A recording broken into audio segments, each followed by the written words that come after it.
Bapak, Ibu, Saudara-saudara yang dikasihi Tuhan, bertemu kembali dengan saya, Pendeta Daud Solihin dari GKI Kebonjati.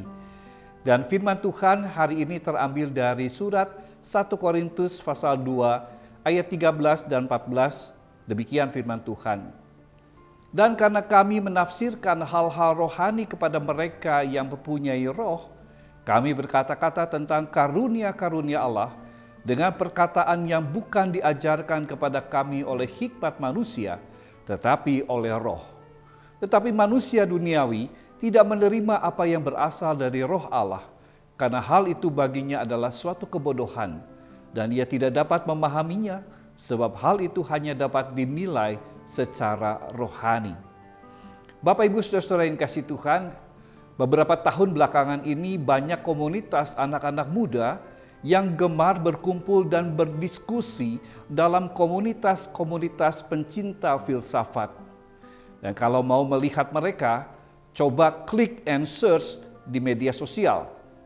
Fenomena ini menyiratkan adanya suatu kerinduan mereka untuk memahami kembali dasar-dasar idea yang sudah beberapa ratus tahun, bahkan ribuan tahun ke belakang, sampai kepada alam pikir filsafat modern atau era teknologi digital saat ini. Tanpa kita sadari ataupun secara sadar, kita semuanya sebenarnya sudah masuk ke dalam rangka pikir aliran-aliran filsafat tertentu yang selalu berproses dengan pergumulan dalam masalah realitas kehidupan setiap saat, setiap waktu, sampai kehidupan kita berhenti.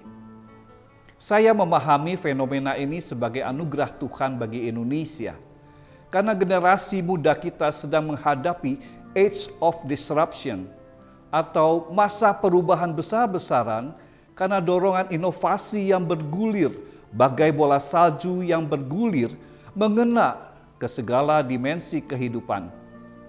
Buah dari fenomena generasi pencinta dan penikmat filsafat ini akan nyata dalam sumbangsih mereka dalam kehidupan mereka secara pribadi, kehidupan bersama dengan orang lain yang berada dalam lingkungan mereka, juga berdampak pada perubahan-perubahan yang ada dalam masyarakat. Dalam sejarah pekabaran Injil gereja mula-mula, seorang Paulus yang lahir sekitar 5-10 tahun setelah kelahiran Yesus, dan sebagai seorang yang pandai karena ia berguru pada Gamaliel, dan itu juga bisa diklik and search di mbah Google, itu mengatakan bahwa pemberitaan tentang good news, kabar baik Yesus Kristus yang melaluinya adalah karena roh Allah dan bukan berasal dari hikmat manusia. Karena manusia duniawi menolak apa yang berasal dari roh Allah. Hikmat manusia kadang didorong oleh keinginan daging yang berlawanan dengan keinginan roh. Nah, dari perkataan-perkataan dalam surat-surat Paulus, dia memakai pemikiran filsafat yang hidup pada zamannya untuk mengajarkan bahwa hikmat manusia perlu ditempatkan bukan sebagai yang utama, tetapi yang utama adalah hikmat Allah. Dalam surat 1 Korintus 2 ayat 16b, Paulus berkata, "Tetapi kami memiliki pikiran Kristus."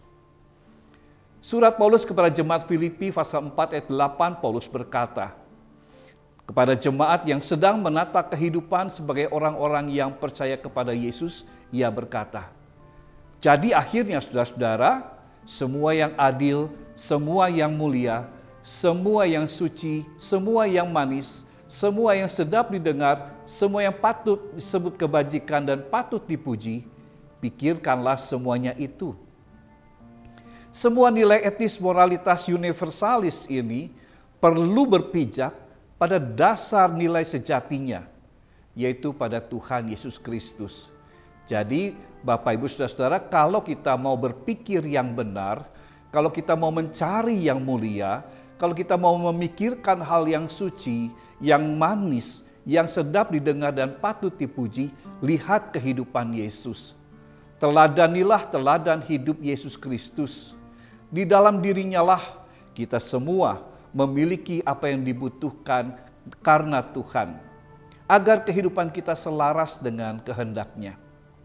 Filsafat memang membantu kita untuk bisa menemukan hikmat Allah di dalam ketidaksempurnaan kita menata pikiran dan perbuatan kita. Tapi biarlah anugerah hikmat Allah ini terus diberikan oleh Allah di dalam kita melakukan hal yang terbaik, yaitu mencari hikmat Allah. Berusaha untuk melakukan hikmat Allah di dalam kehidupan kita. Tuhan Yesus memberkati. Amin.